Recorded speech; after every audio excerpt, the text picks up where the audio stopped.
सांधेदुखींवर अत्यंत प्रभावी आणि घरगुती उपाय. मित्रांनो, पेनकिलर्स सांधेदुखी पूर्णपणे बरी करत नाही, त्या फक्त वेदना काही वेळासाठी दाबून ठेवतात.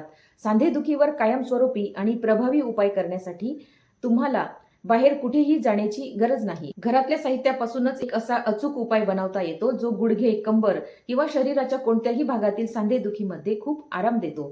सांधेदुखीची मुख्य कारणे. सांधेदुखी ही फक्त वाढत्या वयामुळेच होते असे नाही, तर त्यामागे प्रामुख्याने 3 मोठी कारणे असतात. कॅल्शियमची कमतरता. शरीरात कॅल्शियम कमी झाल्यास हाडे आतून कमजोर आणि भुसभुशीत होऊ लागतात, ज्यामुळे सांध्यांमध्ये दुखू लागते. कार्टिलेज झिजणे. हाडांच्या टोकांवर एक मऊ रबरासारखा थर असतो जो हाडांना एकमेकांसमोर घासण्यापासून वाचवतो. हा थर झिजल्यामुळे हाडे एकमेकांवर घासतात आणि वेदना वाढतात. ग्रीस लुब्रिकेशन कमी होणे. ज्याप्रमाणे कोणत्याही फिरणाऱ्या यंत्राला ग्रीसची गरज असते, त्याचप्रमाणे आपल्या सांध्यांनाही नैसर्गिक वंगणाची आवश्यकता असते.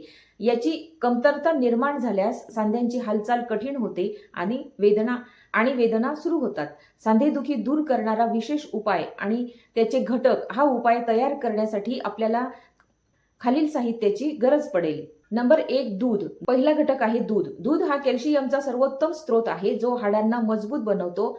तुम्ही गाईचे, म्हशीचे, सोया किंवा बदामाचे दूध वापरू शकता.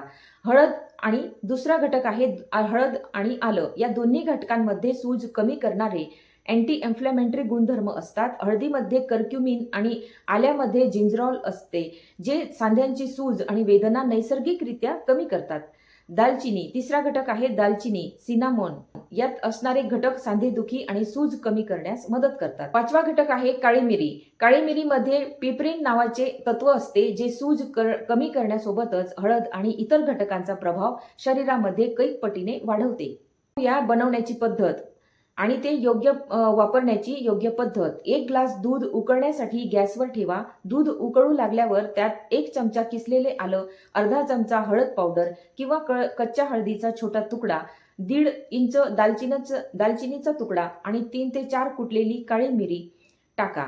दूध थोडे घट्ट होईपर्यंत चांगले उकळू द्या. त्यानंतर ते गाळून एका कपमध्ये काढून घ्या. सेवन करण्याची पद्धत. हे पेय दिवसातून एकदा सकाळी नाश्त्याच्या सुमारे 1 तासानंतर किंवा संध्याकाळी जेवणानंतर घ्यावे. रिकाम्या पोटी किंवा जेवल्याबरोबर लगेच पिणे टाळा. चवीसाठी यात थोडेसे मध किंवा खडीसाखर टाकू शकता, परंतु मधुमेह, डायबिटीस असलेल्या रुग्णांनी हे कोणत्याही गोडव्याशिवाय घ्यावे. रक्ताची पातळ करण्याची औषधे घेत असाल तर डॉक्टरांचा सल्ला घेऊनच याचा वापर करा. जर वेदना खूप जास्त असतील तर ताबडतोब तज्ज्ञ डॉक्टरांचा सल्ला घ्यावा. धन्यवाद.